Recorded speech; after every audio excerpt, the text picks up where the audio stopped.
On the agenda tonight, we're going to be having a listen to a song from 1966 called Lonely in the Chapel, and we're going to be attempting to deduce whether it's Elvis's voice or not.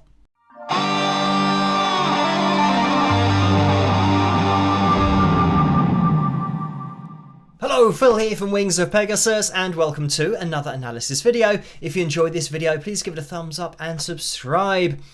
So, this is an interesting investigation type video for tonight, and we haven't done one of these before. All we've done really is comparing somebody's voice from when they're younger to then when they're older and looking at vocal traits that way to see if we can see similarities, to see if it's the same voice or not. But here, somebody has requested a video looking at a performance thinking that it might be Elvis Presley's voice on the recording, but it's just not been credited. So something that I think has added a bit of fuel to this particular fire is the fact that Nancy Sinatra is in this movie, and I know that in the late 1960s there were rumours about Elvis and Nancy being linked romantically, even though those were, denied, and from what I've read, it's because Elvis was a little bit wary of Frank Sinatra.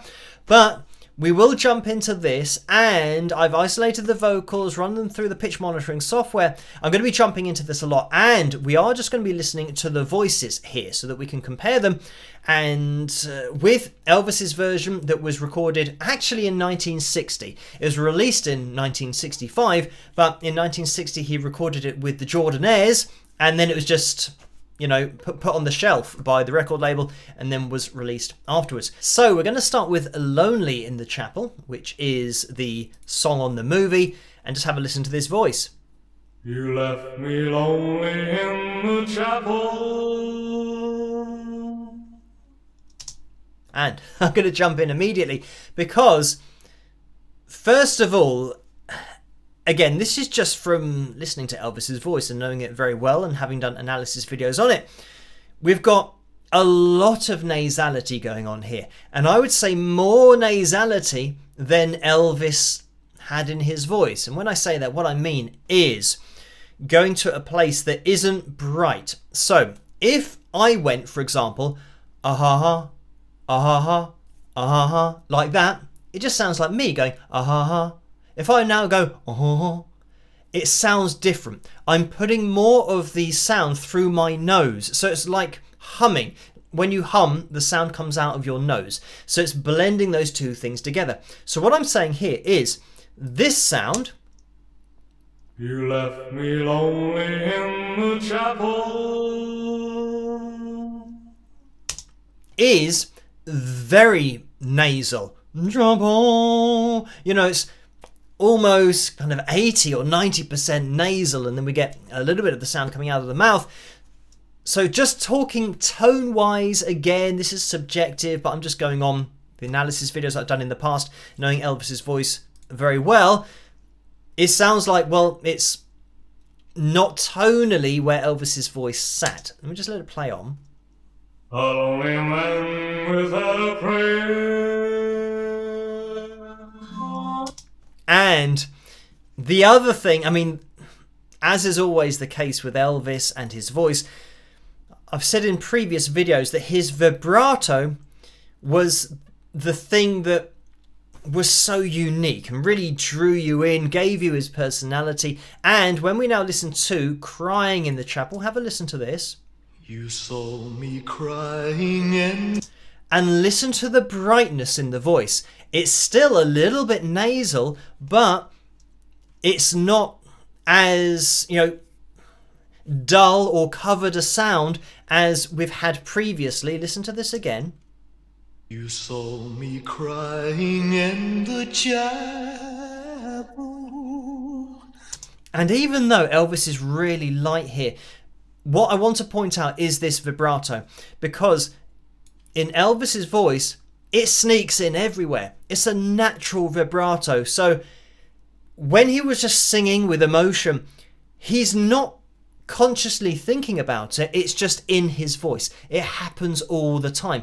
So he can't help it. It's just him. It's his personality. Whereas when we go back to the first performance, have a look at this, how straight these lines are. And when we start comparing these vocal lines, and this is what I love about looking at the voice in this kind of detail, you can start to see a massive difference between one voice and the next. Even though some people might hear the voice and think, oh, it sounds like it could be, maybe it is, it sounds similar, but they don't see on screen the difference that vibrato makes to these lines. So now what I'm going to do is take down Elvis's voice, and we're going to listen to the other voice that already I'm making this statement that I don't think is Elvis. Let's have a listen on. A lonely man without a prayer. And look at the way that...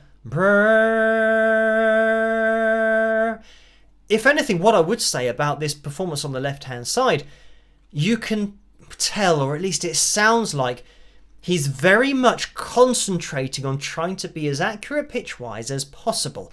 And he doesn't have a natural vibrato. And he doesn't even really try and do vibrato at any point. It's just not in his voice. And going from Elvis, I don't think that he would be able to not do it, because in every song he's ever performed, he's never done this. Or at least I've heard a lot of Elvis songs, but, or should I say vocal performances, but I've never heard him do this. Be really strict with and not having any vibrato in there. So seeing it on screen, it's clear as day. You can see the difference. So we'll listen on. You left me lonely in the chapel. Yes, and here we can see the vibrato is a little bit sporadic. It's not even. With Elvis's, I mean, we can actually take this back and have a listen to exactly what Elvis did there. But you'll hear that Elvis's vibrato is very even and quite dramatic like that, even though he's not going to be singing this song or the same note. But let's have a listen to it.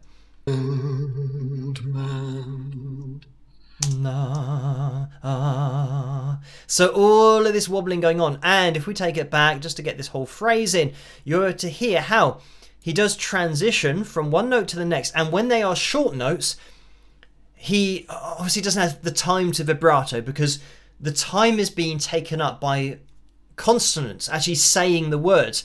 And when holding on vowels, that's when the vibrato will come in. So let me just take it back to the beginning of this phrase, and we can just have a little listen to it. In the chapel, the tears I shed were tears of joy. As soon as there's any time spent on a vowel, you'll get that vibrato. I know the meaning of contentment. Even there, content. He's actually putting it in the word. Contentment just has vibrato all the way through. And let me just take that back to the beginning of that word. And you can see how, actually, on the screen, the T of contentment, that's the only part that doesn't have vibrato. So it's that contentment, you know, and that really even wobble all the time. So it is such a huge part of Elvis's voice that even though I know a lot of people would say, and maybe people that don't know Elvis's voice very well will say on the left-hand side, it sounds like Elvis's tone. And for me, it's a little bit too nasal, as I've already said. But just the character of it. And maybe, you know, the true Elvis fans would hear this voice on the left and know instantly that it's not Elvis. It's not the personality that Elvis has in his vocal. When somebody's singing with, more nasality, it's always going to sound a particular way. Regardless of how you EQ it, it just has that sound to it because that's the way the sound's been produced. And EQ is taking what's been produced and either boosting the high end or the low end or the mids, but it's not changing what you started with. So I'm talking about vocal technique here and not just EQing a vocal differently. You left me lonely in the chapel. When you left, you broke my heart. And listen to that concentration. I mean, it almost sounds like a conscious decision to like that, trying to hold a note as straight as possible. And as I said, I haven't heard Elvis do that, but because we're looking at it in such detail, you can start to see any similarities, vocal traits that cross over from one performance to the next, and there's nothing really there. I mean, even if we go back or forwards here, look at the way that this voice on the left slides and then maintains this note when it reaches pitch. Same here, sliding up, maintaining pitch. When we're looking at Elvis's voice, and we've got a slide here, he kind of slides and kind of slides. There's lots of blending of the vocal, but when he gets to pitch, he's then not just maintaining that pitch all the time. I'm just going to take it forward so we can have a little slide down. Good example here. Then when we do come down to what would have been, well, probably the C3 maybe is a little bit sharp here. Actually, let's have a listen and just see what happened with this particular note of Elvis's. Yeah, he was sharp, and he did tend to do that, so it'd be a little bit sharp of that C3. So he'd take that and go and just drift sharp of it. So that's what's going on here. Where humble people go to pray. So yeah, I mean here, that little slide down, it wasn't a straight slide. He actually did that with vibrato, which just sounded cool. I don't want to stop this every second, but have a listen. Go to pray. No, you know, taking that vibrato down. But yeah, let me get the other one up on screen so you can start to see the lack of similarities that we have. And this isn't the same song. But anyway, moving on. This is the point. Looking at it in this detail, you don't need to see a lot to start, you know, being able to draw logical conclusions as to whether one voice is the voice of the person in another performance. So yeah, a lot of differences here. Some similarities. First of all, this song's called Lonely in the Chapel. Elvis's song that he recorded in 1960 with the Jordanaires was Crying in the Chapel. So really similar. So to me, that just piques my interest as to thinking, well, maybe it's more of a tribute kind of thing. The Lonely in the Chapel song, that has been credited as The Hands of Time. That's what it was. So it's by the Hands of Time, you know, whether an artist or a band or whatever. And Crying in the Chapel came from Elvis's gospel album called His Hand in Mine. So the Hands of Time, His Hand in Mine. Very similar in terms of the way that that sounds, and I think just to show that it is something that's almost imitating Elvis and the song, and it's been done totally intentionally, but obviously it isn't Elvis singing it, it's somebody impersonating Elvis's voice. Anyway, thank you guys for requesting, suggesting this particular analysis video. I hope you have enjoyed it. Keep those suggestions and requests coming in the comment section below. And if you did enjoy this video, please give it a thumbs up and subscribe. And I'll catch you guys at the next one. Rock!